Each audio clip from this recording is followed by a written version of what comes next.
Hey folks, and welcome back to Glenn and Adrian's Rock Talk. That's Adrian. And that's Glenn. And today we are going to return to David Bowie to take a look at a double feature. We're going to look at Life on Mars and Ashes to Ashes. Both performed at the same time on the Johnny Carson show from, September 5, 1980. So the new album for David Bowie at the time would have been Scary Monsters. I happen to have a copy, so I thought I'd show it. This is a used copy that I got maybe 5 years ago, something like that. I came around to David Bowie a little later. I always appreciated him, but didn't really get any of his records until only about 10 years ago. But he's a very worthwhile artist, and I feel like I missed out a little bit not paying more attention to him at the time. He is much revered by a lot of people, and these two songs, they did really well. People know them. The fans know them really well, and I think they both got pretty good airplay. So, Adrian, any comments on Life on Mars? Yeah, I have the Honky Dory album. Yeah, well, this is classic era Bowie. So this is an early album. It's the one just before Ziggy Stardust.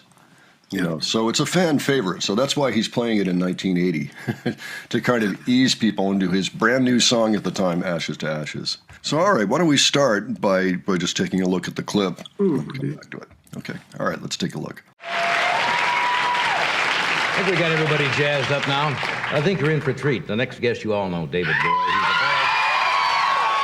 He's a very extremely talented musician, but he's going to do something that hasn't been done before. He's going to be the first rock star that ever plays Broadway, starting September 23rd, in which he is going to perform in, not in a rock concert, but in a straight play. Bernard Pomerantz's The Elephant Man, which is a very unusual play. And David's an innovator. He started things and set trends for groups when that hadn't even been thought of. And he's got a remarkable new album out. He's going to do two songs for us tonight about space. First one is called Life on Mars, which he recorded a decade ago, I think, 10 years ago. And the second is called Ashes to Ashes, which is his latest single. He better be good after this. Featured on the new album called Scary Monsters. That's going to be released the 15th of this month. Would you welcome David Bowie?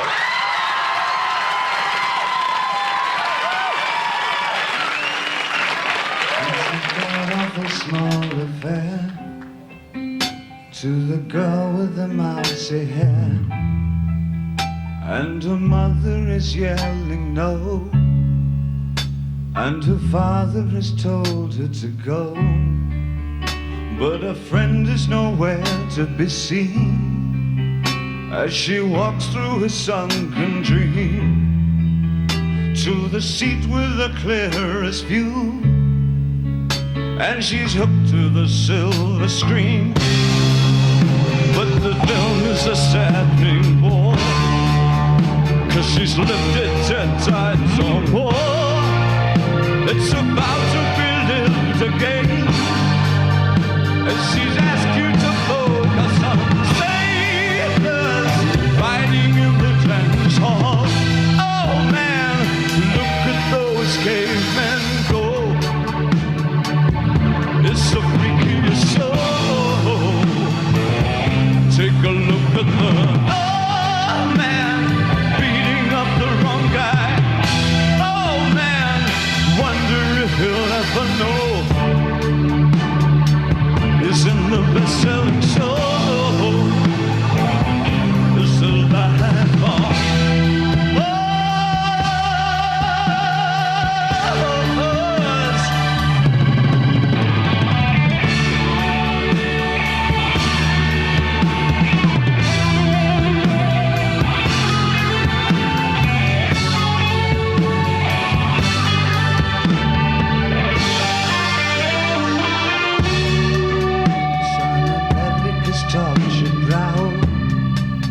Mickey Mouse has grown up a cow, and the workers have struck for fine, 'cause Lennon's on sail again.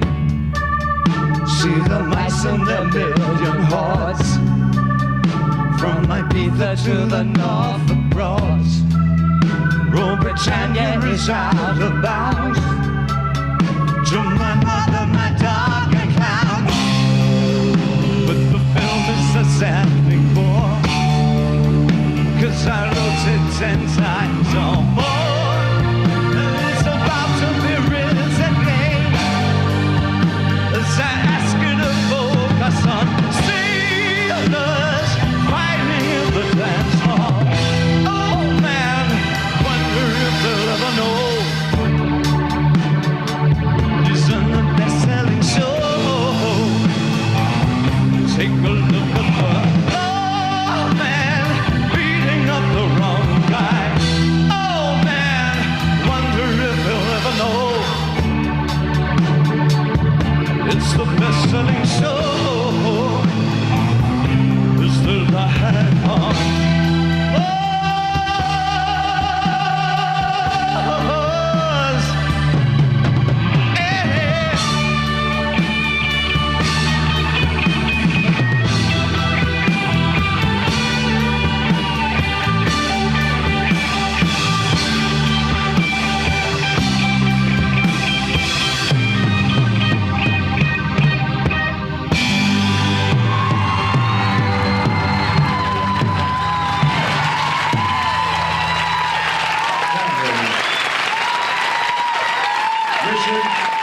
Great to have you back, man. Thank you. So, Adrian, thoughts on that one? I'm going to look up the words. Well, as I had mentioned before, it really hits me again when I hear the song. It's just the chord changes in this. It's like you can't really tell you have no idea what the next chord is going to be. You know, chords would sound good if they came next, but it's not necessarily going to be that. Now, check the words. It's a god-awful small affair to the girl with the mousy hair, but her mummy's yelling no, and her daddy has told her to go.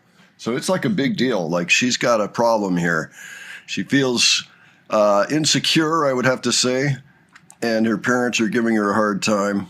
So she's going through something. You know, her friend's nowhere to be seen. Now she walks through her sunken dream. So she's depressed. To the seat with the clearest view, and she's hooked to the silver screen. So probably she's at a movie, would be my guess.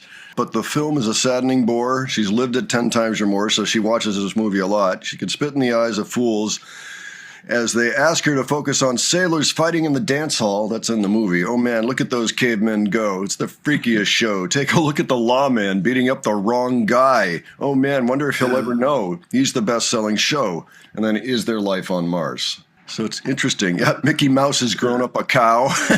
There's some great words in here. Lennon's on sale again. Oh, that's something.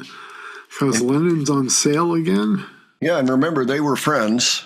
They were close friends. They wrote Fame together, and they were quite close.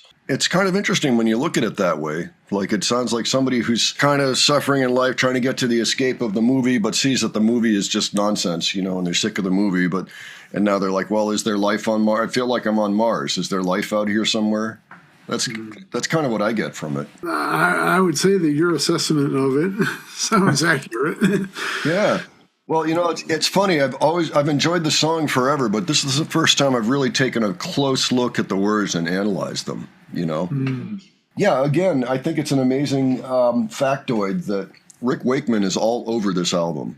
Like changes, every like there's a bunch of piano-driven songs by Bowie on that album that are really well known, and it's all Rick Wakeman. So. Yeah, pretty interesting. I saw an interview by Wakeman on Rick Beato earlier this year, and it was really fascinating. A really great interview. If you guys are Yes fans or just want to know more about Wakeman, he talks about this a bit, among other things. Why don't we go back now and take a look at Ashes to Ashes, which is the new single off the new album, Scary Monsters.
to ashes, funk to funky. We know Major Tom's a junkie, strung out in heaven's high, hitting an all-time low.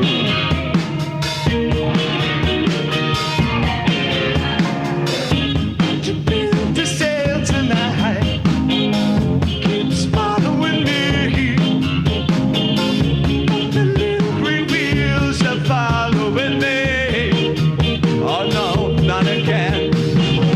I'm stuck with a valuable friend. I'm happy, hope you're happy too. One flash of light, but no smoking pistol. I never done good things. I never done bad things. I never did anything out of the blue. Whoa. Want an axe to break the ice. Wanna come down right now. Ashes to ashes, funk to funky. We know Major Tom's a junkie, strung out in heaven's high, hitting an all-time low.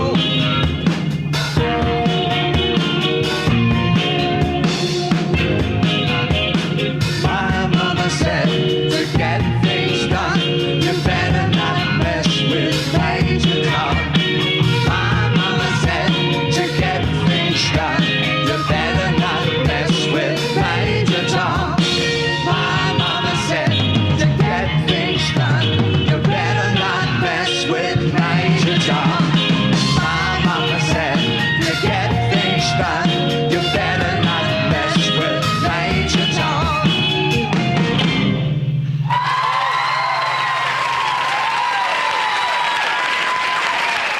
Was the intro in 12/4 by any chance?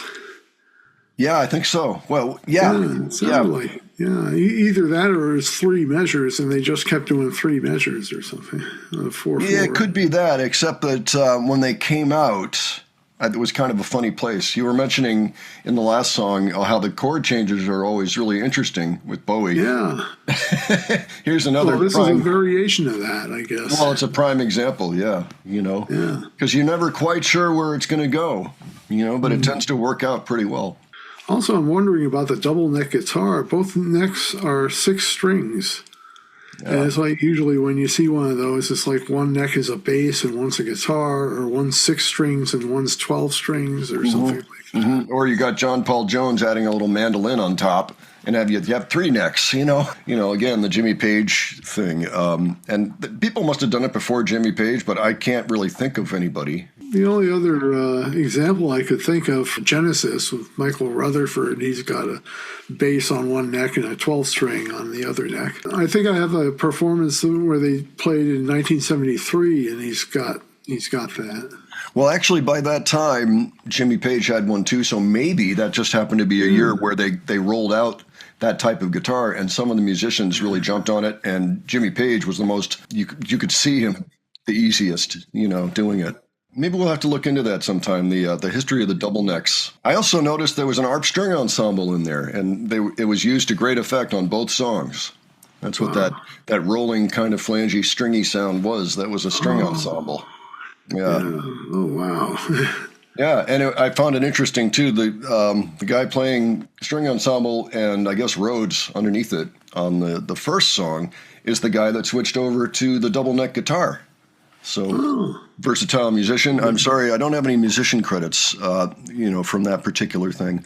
Let's take a little look at the lyrics to this song too. This song is touted as a sequel to Spade Oddity. So here, we've got the references to Major Tom and Ground Control. Do you remember a guy that's been in such an early song? I've heard a rumor from Ground Control. Don't say it's true. They got a message from the Action Man. Yeah, I'm happy. Hope you're happy too. I've loved all I've needed. Love sordid details following. The shrieking of nothing is killing. Just pictures of Jap girls in synthesis, and I ain't got no money. I ain't got no hair, but I'm hoping to kick. Yeah, hoping to kick. It sounds like he's hoping to die.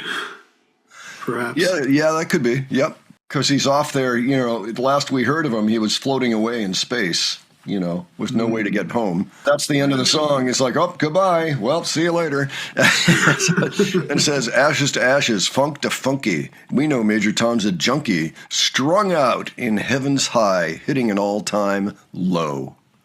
So, yeah, basically it's part 2 of Space Oddity. Creative words there, hitting an all-time, strung out in heaven's high, hitting an all-time low. Yeah, that's pretty good. So what'd you think in general of the performance, Adrian? It was excellent. It was very interesting just seeing all these people. I didn't recognize any of the other musicians other than David Bowie. We may be out of luck there, but still, maybe somebody recognizes some of the players on there. I imagine that the piano player was probably Mark Carson, but I don't know that for sure because he came on board I think actually after Rick Wakeman departed, so somewhere around the early mid-'70s. But other than that, I'm not really sure who's in the band. So let's see. I guess, the whole show itself seemed to be pretty good. It would have been great to be able to see that live. And this is arguably the last album of a classic run of albums that was pretty much a decade long. Unstoppable. I mean, all the way through, like every album had something going for it. Okay, well, folks, why don't you let us know what you thought of that? And if you're a Bowie fan, if you've seen this before, anything like that, if you owned either album, if you ever saw him in concert, let us know. If you have suggestions, also you can leave those below. And if you enjoyed this video, please give it a like. And if you enjoyed our presentation, please subscribe. All right, thanks so much for joining us, and we'll catch you on the next one. All right, take care, folks. See y'all later.